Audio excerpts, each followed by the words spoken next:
നിനക്കൊക്കെ പ്രാന്താണ് പെണ്ണുങ്ങളുടെ പിന്നാലെ പോവാൻ. നീ അവളെ വിളിക്കണ്ട, അവളെ തള്ളേനെ വിളിച്ച് കയറി പറ.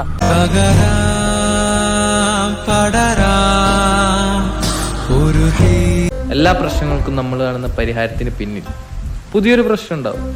That's life. പുന്നാരപ്പൂങ്കാട്ടിൽ ഒരു കുഞ്ഞാഞ്ഞിലിച്ചോട്ടിൽ ചെന്നേറിയ.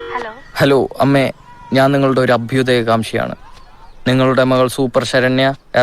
ഇവരെല്ലാം വിചാരിക്കും ഞാനൊരു വായ നോക്കിയാണ്.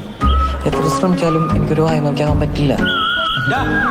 ഉച്ചക്കും കണമണ കണസ, വൈകിട്ടും ഗണമണ കോണസ. പട്ടിയുള്ള ഏതൊരു കുട്ടിയും മറ്റൊരു പട്ടിയെ കണ്ട ഒന്ന് നിൽക്കും, ഒന്ന് കൊഞ്ചിക്കും. ഹലോ അച്ഛാ. മോനെ, എന്റെ കല്യാണം കഴിഞ്ഞോ? Just kidding.